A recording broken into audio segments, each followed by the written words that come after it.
नमस्कार दोस्तों, मेरा नाम हिमांशी है और अपने YouTube चैनल पर आप सभी का स्वागत करती हूँ।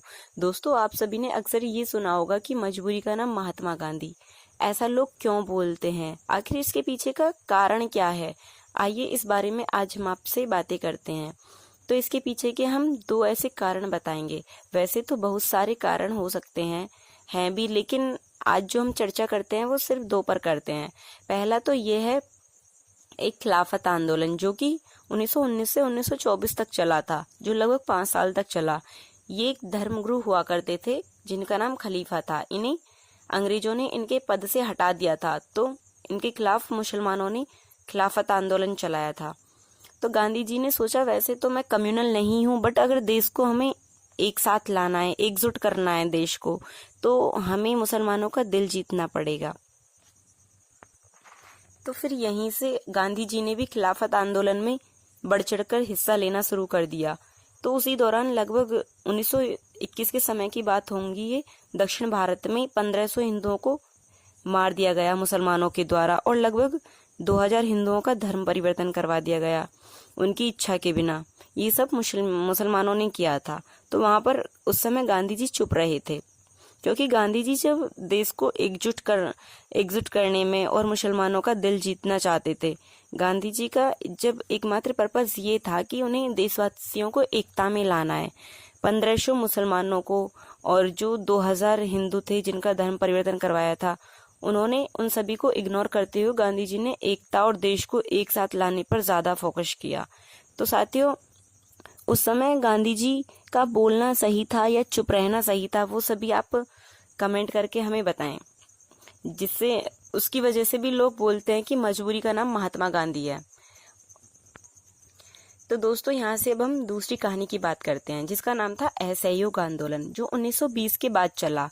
ये एक बड़ा आंदोलन था। गांधी जी ने कहा कि अंग्रेज यहाँ से, भारत से मतलब कमाने आए हैं, इनका हमें बिल्कुल भी सहयोग नहीं करना है।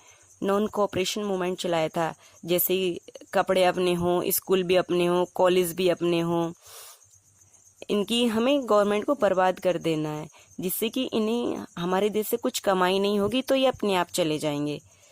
जिससे फिर ब्रिटिश गवर्नमेंट परेशान हो गई थी, क्योंकि उन्हें रेवेन्यू टैक्सेस नहीं मिल रहे थे। सभी भारतवासियों ने अपने कॉलेज, विद्यापीठ, स्कूल वगैरह बनाने शुरू कर दिए, अपने प्रोडक्ट्स बनाने शुरू किए, सभी स्वदेशी चीजें बनाने में लगे। तभी तो बोलते हैं ना कि गांधी जी के चरखे से आजादी आई। उन्होंने चरखा चलाया। गांधी जी ने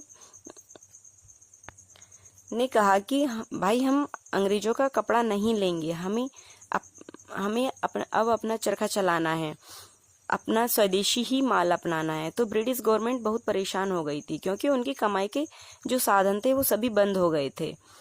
तो फरवरी 1922 की बात है ये, कि चोरी चोरा में जब पुलिस वाले जो थे वो बहुत परेशान कर रहे थे, तो पुलिस वालों के थाने में आग लगा दी थी। उसमें लगभग 22 पुलिस वाले मारे गए थे।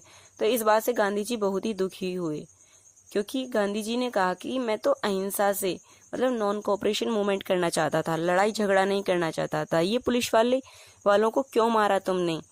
इस तरह से तो अगर किसी ने तुम्हारी अगर एक आंख फोड़ी है, तो और फिर से तुमने उसकी दूसरी आंख फोड़ दी, इस तरह से तो पूरी दुनिया ही अंधी हो जाएगी। तो गांधी ने बोला, मुझे ये प्लान अच्छा नहीं लगा, मतलब ये तरीका अच्छा नहीं लगा, इसीलिए मैं ये असहयोग आंदोलन जो है, नॉन कोऑपरेशन मूवमेंट, इसे वापस ले रहा हूँ। क्योंकि ब्रिटिश गवर्नमेंट के लोग जो थे वो भारतवासी लोगों को मार रहे थे। उस टाइम देश में मार्शल लॉ लगा दिया गया था। मार्शल लॉ का मतलब होता है दोस्तों कि जो जहाँ पर मिले उसे वहीं पर मार दो, खत्म कर दो। इसी बात से दुखी होकर गांधी जी ने नॉन कोऑपरेशन मूवमेंट वापस ले लिया। इस आंदोलन को वापस लेने की वजह से ही जो देश के नेता लोग थे उस टाइम,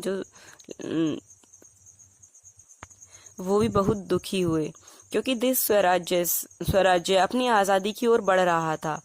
परंतु गांधी जी अहिंसा के पुजारी थे। उनका कहना था कि हमें प्यार से, भाईचारे के साथ, अहिंसक तरीके से लड़ाई झगड़ा न करके आज़ादी लेनी है, जो कि ये उस समय संभव नहीं था। इस घटना को देखते हुए भी कहा जाता है कि मजबूरी का नाम महात्मा गांधी।